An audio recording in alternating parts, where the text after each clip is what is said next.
প্রিয় ভিউয়ার্স, রাতে আমরা খেতে খেতে চলে আসলাম এবং আম্মু তরকারি গরম বসিয়ে এখানে দেখতে পাচ্ছেন ব্লেন্ডারের মধ্যে বেশ কিছু উপকরণ নিয়ে নিয়েছে, কেননা এখানে আম্মু এক ধরনের স্পেশাল পিঠা তৈরি করবে তার জন্য।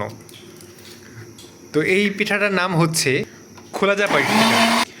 খোলাজা পিঠা, এটার মধ্যে দিয়েছে ডিম, আদা, রসুন, কাঁচামরিচ, ধনিয়া পাতা এবং চালের গুঁড়ো। তো এইগুলো দেওয়ার পর একসাথে ব্লেন্ড করে নিয়েছে আম্মু, এবং সাথে অবশ্যই আছে লবণ ও পানি। এখানে দেখতে পাচ্ছেন ব্লেন্ড হওয়ার পর এখানে আম্মু দিয়ে দিচ্ছে আরও কিছু পরিমাণ চালের গুঁড়ো। আর এদিকে কিন্তু তরকারিগুলো গরম হয়ে যাচ্ছে। তরকারি গরম এখানে কমপ্লিট। আর এটা দেখতে পাচ্ছেন, এটা হচ্ছে আমাদের গাছের কাঁচামরিচ, এটা আজকে পাড়া হয়েছে গাছ থেকে। তো এইখানে দেখতে পাচ্ছেন আম্মু চুলার মধ্যে একটি মাটির পাতিল বসিয়ে দিয়েছে, এটার মধ্যে আম্মু সেই পিঠাটা তৈরি করবে। এখানে দিয়ে দিল কিছু পরিমাণ তেল। এই তেলটাকে ছড়িয়ে সব জায়গায় এই তেলটা ছড়িয়ে দেওয়া হয়েছে। এবার এখানে অল্প পরিমাণ করে সেই তৈরি করা মিক্সচারটা আম্মু দিয়ে দিল। এভাবে ভালোভাবে জিনিসটা ছড়িয়ে দিলে দেখবেন পিঠাটা সুন্দরভাবে হয়ে গেছে।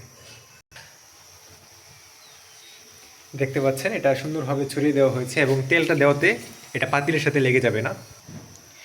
এভাবে মাত্র কয়েক মিনিট চুলাতে রাখলেই পিঠা আমাদের তৈরি। তো প্রিয় ভিউয়ার্স, এই যে দেখতে পাচ্ছেন আম্মুর খোলাজা পিঠা কিন্তু হয়ে গেছে। তো এটাকে আম্মু এবার সাবধানে তুলে নেবে পাতিল থেকে। এটা খুব সতর্কতার সাথে তুলতে হবে, কেননা যেহেতু জিনিসটা পাতলা, তোলার সময় ভেঙে যেতে পারে। এভাবে সাবধানে সতর্কতার সাথে আপনারা তুলে নেবেন। যে দেখতে পাচ্ছেন কত সুন্দরভাবে এই পিঠাটা উঠে গেছে। তো এইরকম নিচটা হবে এবং এরকম সুন্দর দেখতে হবে।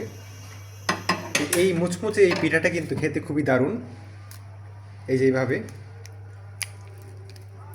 তো আপনারাও কিন্তু বাসায় চাইলে এইভাবে বানিয়ে খেতে পারেন, বিশেষ করে যখন শীতের রাতের বেলা আপনারা এই পিঠাটা খাবেন, খুবই দারুণ লাগে খেতে। তো ভিউয়ার্স, আজকের মতো এই পর্যন্তই আমাদের রেসিপিটি। অবশ্যই কমেন্ট করে জানাবেন কেমন লাগলো। আপনারা অবশ্যই ট্রাই করতে ভুলবেন না। সকলে ভালো থাকবেন। আল্লাহ হাফিজ।